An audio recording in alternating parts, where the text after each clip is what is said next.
I found a couple like little mouse droppings in my my garage, and I was like, this isn't gonna fucking fly. So I went and bought some sticky traps and some these little mint pouches and things. Well, the sticky traps are more for the brown recluse in there, but I got those in there as well. And then I put some mouse traps out. I don't want to harm them. I want them to go away. So I like bought this like spray that they're supposed to just hate and they'll just leave on their own volition. I put that. They don't give a fuck. They don't care about that one bit. They're living in squalor. And I was going out checking the traps. No mice, nothing in there, just bugs in the sticky traps. But in one of the sticky traps, it had moved a good bit, and I forgot to change or to close my garage door last night. And all that there was on the sticky trap was a bird's head. Oh God! And nothing else of the bird? Head. A bird's head, and then what remained of like a little bird skeleton. And so clearly a bird flew in there to eat bugs, and then some raccoon ate it in the middle of the night. And I was like, I feel so bad for that bird. Sticky traps are the least humane thing you could possibly use. Like poison makes them like bleed internally until they die. It sucks. We use the spring-loaded traps. Spring-loaded traps are the way to go. And I they just fucking die. Or the electric traps, you know, the ones that electrocute them, because those are fun, right? And if you really want to have a good time, you could rig your own up. We did that once. That was awesome. It was AC powered, 120 volt rat trap. He walks in there and he connects two on this rat trap.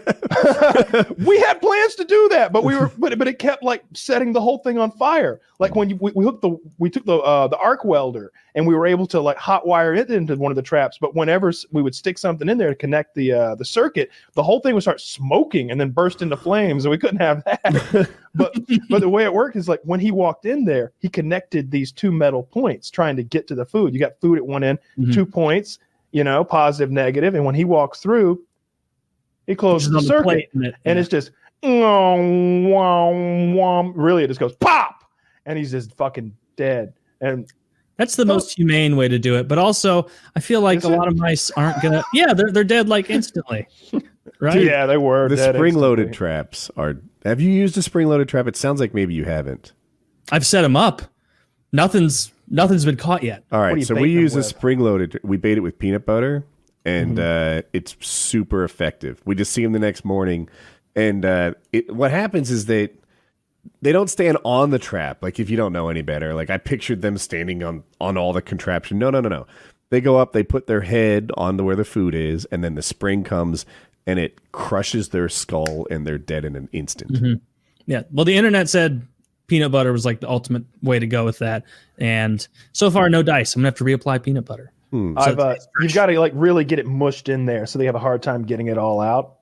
And also like there's a trick to like loading them. You don't just like push the, so there's that little arm that goes over and holds the spring part down. You don't just push it in all the way.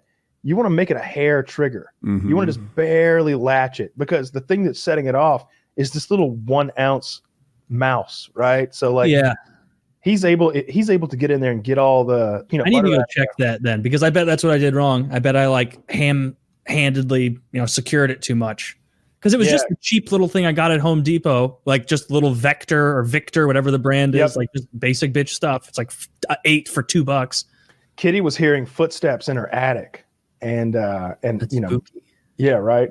And she's like, I think there's a possum up there. And I'm like, there's definitely not a possum up there. You've probably got rats. And so I bought some big rat traps off of Amazon, like bigger than your phone, like the big ones. And I would have to go up there every day and check them so that rats wouldn't rot in their fucking attic. But I guess we got 3 or 4 rats, like decent sized rats out of there. They were not mice. Damn. But then growing up, on my dad's farm, like there were rats everywhere. We would have rat hunts. They would make these burrows under concrete pads. Be a big square chunk of concrete, like really big, like twice as big as a car. And they would burrow all up under it with this network of tunnels. And you could see the entrances all around the concrete. So we would block off like all of them but 2 of the holes. 1 entrance, 1 exit. And then we would take a big pipe and connect it to the exhaust of a truck. Oh, yeah. And we'd run that carbon monoxide down into one of the holes. And then we'd wait at the other one with a gun. and like it'd take a while because they don't want to come out. And I'm sure they tried the other exits that we'd blocked off by just stomping on them and pushing dirt into them. Finally, they start coming out, and they're just staggering drunk. They're just like, "The fuck did you do to us?" Like almost dead already. And so you could just shoot them with a pistol as they came out. Oh, isn't that how we got the Japanese out on Iwo Jima or something? You're goddamn right it is. Yeah, we call this the Iwo Jima approach. Well, that's pretty cool. I need to try that. Maybe I'll get a friend, or I'll just hook up my own thing. Yeah, fill your garage with carbon monoxide. That's a good idea. No, for my mole problem, not for the mouse problem. You have moles? Oh, I envy your mole problem. That'd be so much fun to fix. Come over when you can and do it, because I didn't want to like kill them, and so I bought the like sonic spikes that goes and literally I love that. At first they hated it because I could see every day when I go out. This was like a year ago when I first bought them, and my yard was torn to shit. Like there was more mole holes than regular yard, and I like could see like a tide going out every day. I'd come out to let my dogs out. I'm like, oh, they've turned back.